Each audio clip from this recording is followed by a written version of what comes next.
Friends, welcome to பிரதி சமையல் vlog. இன்றைக்கி உங்கள் கூட ஹெல்த்தியான ரெசிபிஸ் வந்து ஷேர் பண்ணலான்னு இருக்கேன். நிறைய பேர் என் சேனலை பார்க்குறீங்க, ரொம்ப ஹாப்பியாக இருக்குது. கொஞ்சம் சப்ஸ்கிரைப் பண்ணிவிட்டு பாருங்கள்.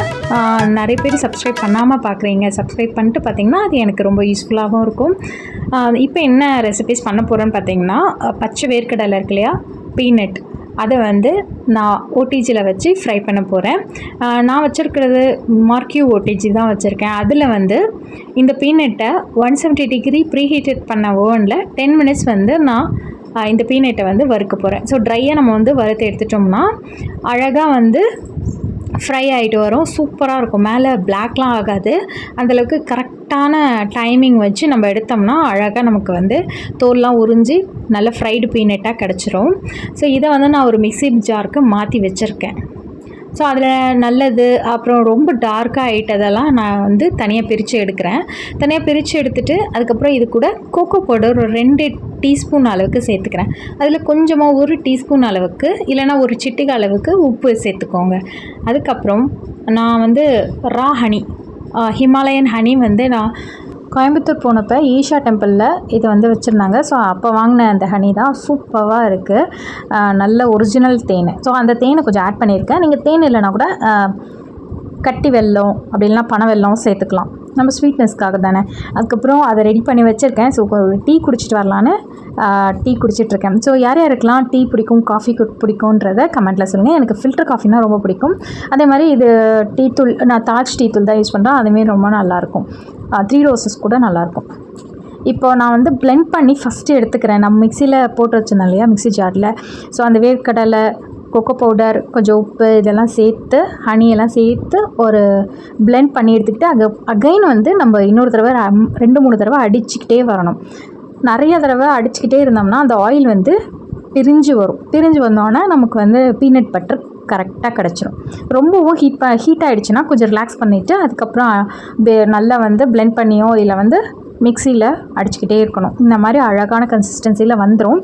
ஸோ இந்த கன்சிஸ்டன்சி கரெக்டாக எப்படி கண்டுபிடிக்குதுன்றதை பார்க்கலாம். இது வந்து கையில் அப்ளை பண்ணிட்டு சும்மா அப்படி நம்ம கையால் நம்ம எவ்வளோ ஹீட்டு இருக்கும் பாருங்கள், நம்ம கையிலே ஹீட் இருக்கும் இல்லையா, ஸோ அது மெல்ட் ஆகுதா அப்படின்னு பார்க்கணும். ஸோ அந்த மாதிரி மெல்ட் ஆச்சுன்னா அது கரெக்டான கன்சிஸ்டன்சின்னு அர்த்தம். இது நான் வந்து பிரெட் டோஸ்ட் பண்ணி சாப்பிடுவேன். அப்படி இல்லைனா பனானாவில் ஸ்டஃபிங், பிஸ்கெட்ஸில் ஸ்டஃபிங், சப்பாத்தி ஸ்டஃபிங். ஸோ இதே மாதிரி நிறைய வந்து ரெசிபீஸில் வந்து இந்த பீனட் பட்டரை ஆட் பண்ணி சாப்பிட்லாம். தோசையில் சாப்பிட்லாம். குழந்தைங்களுக்கு கன்ஃபார்மாக இந்த மாதிரி வந்து சப்பாத்தி, தோசை அதெல்லாம் வந்து ஸ்ப்ரெட்டிங் மாதிரி கொடுத்து சாப்பிட்லாம். ப்ரெட்லேயும் வச்சு தரலாம். ஸோ இதெல்லாம் வந்து வீட்டிலையே நீங்கள் ரெடி பண்ணுங்கள். உங்களுக்கு நான் ஈஸியாக உங்களுக்கு கொடுத்துருக்கேன். ட்ரை பண்ணி பாருங்கள். எல்லாருக்குமே இனிய தமிழ் புத்தாண்டு நல்வாழ்த்துக்கள்.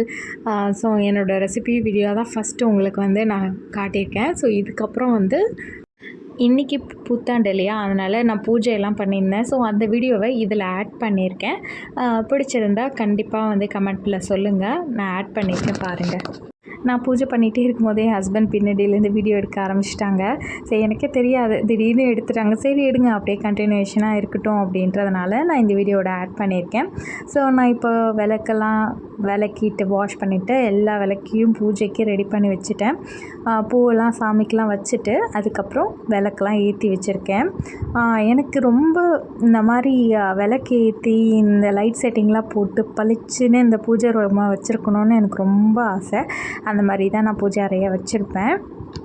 ஸோ சம்டைம்ஸ் என்னால் விளக்க முடியல அப்படின்னா 2 காமாட்சி அம்மன் விளக்கு மட்டும் எடுத்து வச்சுட்டு அதை வந்து வாஷ் பண்ணிவிட்டு அதை மட்டும் எடுத்து அந்த இடத்துல பேஸ்ட் பண்ணிடுவேன்.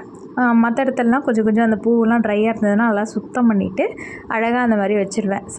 அது சம்டைம்ஸ் வெள்ளிக்கிழமை அந்த மாதிரி டைமில் மட்டும்தான், செவ்வாய்க்கிழமை, வெள்ளிக்கிழமை அந்த டைமில். நான் ஏதாவது பெரிய ஃபெஸ்டிவல் இப்போ வந்து பொங்கல், தீபாவளி, புத்தாண்டு, ஸோ இந்த மாதிரி நிறைய ஃபெஸ்டிவல்ஸ் வரப்போ, விநாயகர் சதுர்த்தி அதெல்லாம் வரப்போ ஃபுல் க்ளீன் பண்ணி பூஜை அறையை க்ளீனாக வச்சுப்பேன்.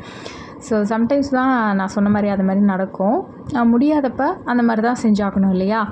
நான் அப்படி தான், நான் ஃப்ராங்காக எல்லாத்தையும் சொல்லிவிடுவேன். யார் யாரெல்லாம் நான் சொன்ன மாதிரி அந்த மாதிரி பண்ணுவீங்க, அந்த ட்ரிக்லாம் ஃபாலோ பண்ணுவீங்கன்றதை கமெண்ட்டில் சொல்லுங்கள். நான் இன்றைக்கி என்னென்ன செஞ்சுருக்கேன்னா, சாம்பார், சக்கரை பொங்கல், மாங்காய் பச்சடி, அப்பளம் வைக்க மறந்துட்டு அதை வச்சுருவேன். ஸோ அதை எல்லாமே வச்சுட்டு சாமிக்கு வந்து படையல் ரொம்ப சிம்பிளாக தான் பண்ணியிருந்தேன். வடை பாயசம்லாம் செய்யலை. மற்றபடி சிம்பிளாக நம்ம சக்கரை பொங்கல் வச்சு செஞ்சால் போதுன்ட்டு அது மட்டும் செஞ்சுருக்கேன். இப்போ இன்றைக்கி புத்தாண்டுன்றதுனால நான் நகையெல்லாம் எடுத்து நகை பணம் இதெல்லாம் ரொம்ப கஷ்டப்பட்டு நாங்கள் சேர்த்து வச்சது.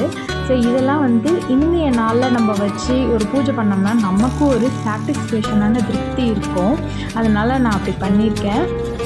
ஸோ நம்ம வரப்போகிற அக்ஷய திருதி அன்னைக்கு நம்ம நகை வாங்கலான்னு கண்டிப்பாக ஒரு பிளான் இருக்கும். எல்லாருக்குமே அந்த பிளான் இருக்கும் இல்லையா? ஸோ முடிஞ்ச அளவுக்கு அட்லீஸ்ட் ஒரு வெள்ளி இல்லைன்னா தங்கம் அந்த மாதிரி காயின்ஸ் அந்த மாதிரி வாங்குறதுக்கு ட்ரை பண்ணுங்கள். கண்டிப்பாக முடியும். நம்ம மோடி சொன்ன மாதிரி லாக்டவுன் வேறு வரப்போகுதுன்றாங்க. ஸோ நம்ம அதுக்கேற்ற மாதிரி கேஷும் நம்ம கையில் வச்சுக்கணும். ஸோ இதெல்லாமே முன்னாடியே ப்ரிகாஷனாக நம்ம எல்லாமே வச்சுருக்கணும். ஓகேங்களா? நான் உங்கள்கிட்ட எதுக்காக சொல்கிறேன்னா ஒரு அவேர்னஸ்க்காக தான். இது யாருக்கெல்லாம் உங்களுக்கு இந்த மாதிரிலாம் நான் பேசுகிறது உங்களுக்கு பிடிச்சிருந்ததுன்னா கமெண்ட்டில் சொல்லுங்கள். இந்த வீடியோ ஆல்ரெடி ஷார்ட்ஸில் அப்லோட் பண்ணியிருக்கோம். நம்ம வந்து ஓட் போட்டு வந்தோம் அப்படின்னு சொல்லிட்டு நாங்கள் ஓட் போட்டு நேட்டிவ் போய்ட்டு ஓட் போட்டு வந்திருக்கோம். காரைக்கால் தான். ஸோ அங்கே போய்ட்டு ஓட் போட்டுட்டு நாங்கள் வந்தோம். அங்கேருந்து ட்ரெயினில் கிளம்பி போயிட்டு ரொம்ப செம்மையான ஒரு வெயில். பட் ட்ரெயினில் போனதுனால ஓகே நல்லா கொஞ்சம் ரிலாக்ஸாக இருந்துச்சு. நாங்கள் போயிட்டு ஈவினிங் தான் வந்தோம். ஸோ அந்தளவுக்கு கூட்டம் இல்லை. போயிட்டு உடனே போட்டுட்டு எங்கள் ரிலேட்டிவ்ஸில் கொஞ்சம் நேரம் இருந்துட்டு அதுக்கப்புறம் நாங்கள் கிளம்பி திரும்பி வந்துட்டோம்.